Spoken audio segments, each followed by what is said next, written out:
Hello and welcome back to my channel. Today we're going to be working on a patchwork sweater. So as you can see here, I'm drawing out my idea first. This is kind of a rough sketch of a sweater, and then I'm going to be drawing out what I want to put on the sweater. So today I'm going for more of a moon galaxy kind of look with a moon and some stars. And in this tutorial, I'll show you a step-by-step on how I do everything and how I make the patchwork sweater from start to finish. So starting off with our fabric, I'm going to be using this blue velvet. All the fabrics that I have I got secondhand, so I'm just kind of using what I have around. And for our next fabric, this is a white cotton I'll be using for the moon, and then I have some stars in this fabric that I'll be cutting out and patchworking into the design. If you don't have already a star fabric, it is pretty hard to find. I just had this one on hand. You can just cut out star shapes and then work around it. And you'll also need interfacing. This is an iron-on fusible interfacing that I'll be using. You can also use a sew-in interface, but I don't really like to use that because it's extra steps. So the iron-on is pretty good. So as you can see here, I have a sweater that I'm going to be using for our patchwork, and I'm roughly cutting out a template that works with the size of the patchwork. So I'm starting off with the rectangle first, and I'm just getting the rough shape and the rough size that I want to put on the sweater.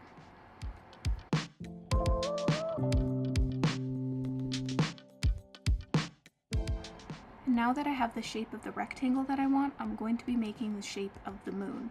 So this is going to be roughly the same size as the rectangle, but I want it to hang over. So I'm just using the rectangular piece that I have and mapping out the moon shape that I want. You can do any shape that you want. You can have the moon out of the rectangle. You can have it completely in. I'm having mine kind of halfway off the design, just so it creates more dimension. Next, you're going to want to cut out the moon shape. That way you have a rectangle shape and a moon shape as your references for the fabric.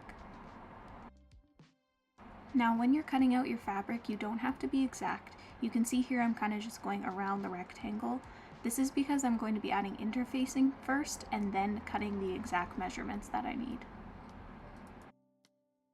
So as you can see here, I'm just cutting around the moon roughly because we, again, will be adding our interfacing in, so we don't need the exact shape just yet. Next, you'll want to cut out your interfacing, so I'm doing roughly the same amount for each piece of fabric that I have. You can see here I'm doing the blue fabric first, and I'm just getting a rough rectangular shape of what I have and just cutting that out. Again, it does not have to be perfect because this isn't our final product yet. And here I'm cutting out some star shapes, and I'll be roughly cutting them and then cutting some interface along with it. And we'll be doing the same thing as we did in the previous steps. If you don't have the star shapes, then you can just make your own, or you can just cut out some star shapes and it'll be the same process. So when you're finished, you should have a blue rectangle, a rectangle of interfacing, a moon shape of your white fabric and of your interfacing, and then some stars. And now we're going to go to the iron and start ironing down our interface to our fabric. When I'm ironing, I like to use this scrap sheet of cotton to iron over top of my work, just in case. I have had issues with ironing before where I've kind of ruined the fabric, so it's just a precaution that you can do, or you don't have to.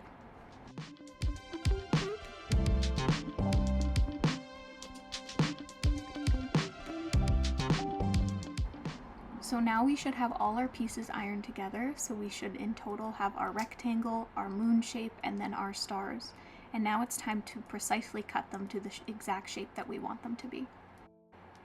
Here I'm using a water washable marker. This just wipes away with water. You can get these at any craft store or sewing store. You can also use any kind of washable pen, as we won't be seeing these marks since they'll be on the inside. So you just want to make your marks with your templates and then cut out those shapes.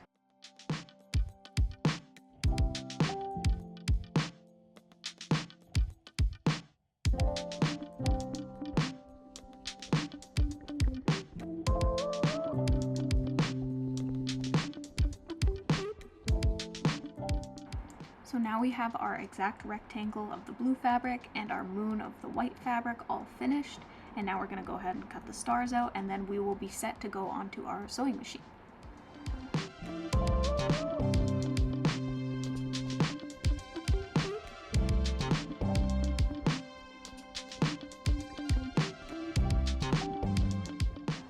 As a little extra step, I added these kind of squiggle lines to my blue fabric just to add some more texture to the background. This is completely optional. I'm using a free motion foot on my sewing machine to do this. You can use a regular foot on your sewing machine. I just have this free motion foot, so I thought I'd mess around with it and see if I could get some designs. But this step is completely optional. It just adds a little bit of texture to the background. Now that we have all our pieces ready, I'm just going to lay them out and start to figure out where I want them to sit.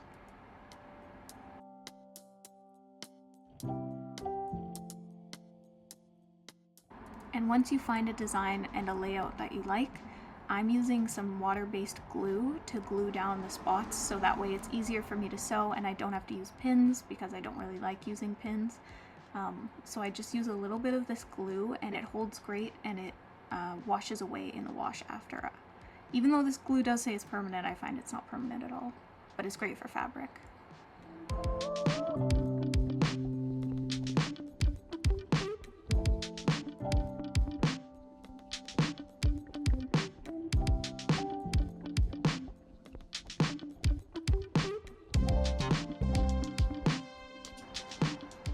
So here's the design that we're working with. Everything has been glued down and set to dry for a bit. So now we're going to start sewing. We're going to start with the inner part of the moon first, the part that's touching the blue. So we're not going to worry about that edge of the moon on the left side. We're just working on the inside portion. So I have my stitch length set to 0 and I'm using a zigzag stitch around the sides. That way we're enclosing the rough edges of the moon itself. You just want to make sure that you're using a zigzag stitch. If you're using a straight stitch, your fabric will fray over time. You can use a straight stitch if you'd like. It's just a preference for me. I like my edges to be sealed. I'm also using about a 4 on the stitch length for the zigzag stitch. And my tension is about a 2.5, but I don't really mess with my tension no matter what I'm sewing.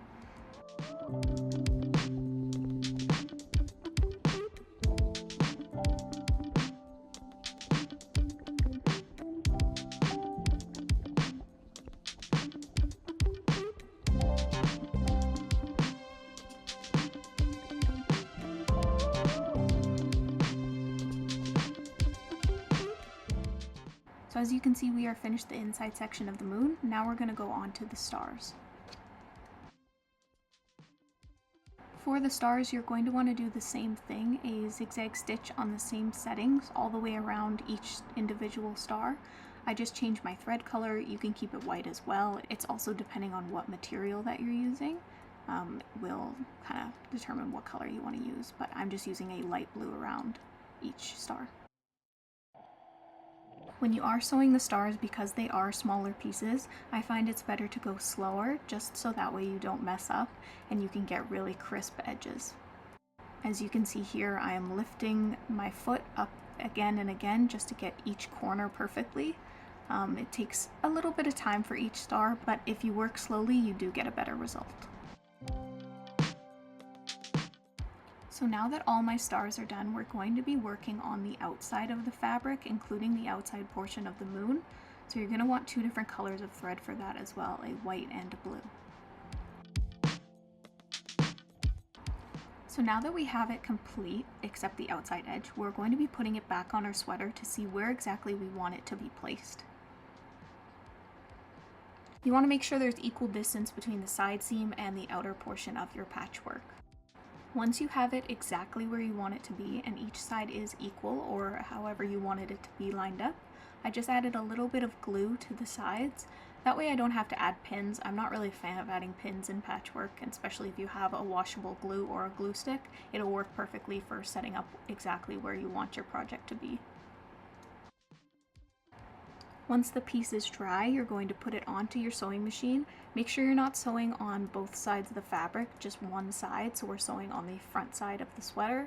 I'm going to be starting off with the blue section of the fabric first before we go to the moon. I'm going to save the moon for last just because it is a curve, so it's slightly harder, and this will be easier as it is just straight lines.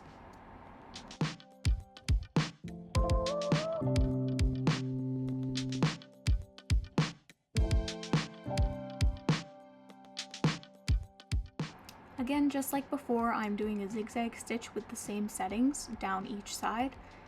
I find specifically a zigzag stitch works really well on crew neck fabrics, like a jersey knit, but when you're working with something like a stretch tank top, I find that it's a little bit more difficult and you will get some puckering.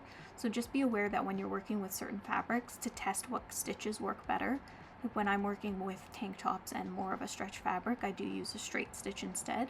Whereas when I'm working with sweaters, a zigzag stitch works perfectly fine. I think it might be because the fabric is also thicker and a little bit stiffer that it's able to handle the zigzag stitch without puckering. And you can see here I am pulling a little bit just because my sewing machine is working hard to get through those stitches.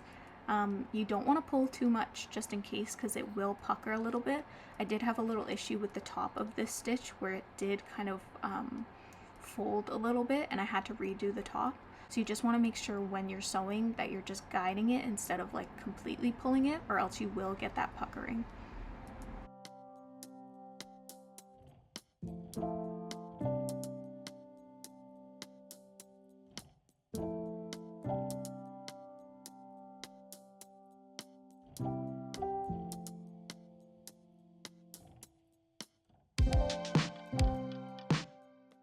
So now we're on to sewing the last bit of the moon. We're going to start a little bit inside where our stitches left off in the inside part of the moon, and we're just going to sew around the leftover edges.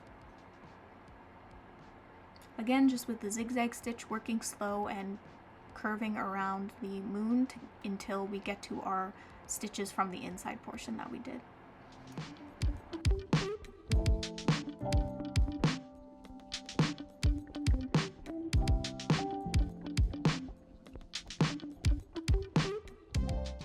Once you're finished sewing, make sure you cut all your loose threads, and then we're good to go. This is our final product. I hope you guys enjoyed, and I'll see you in the next video.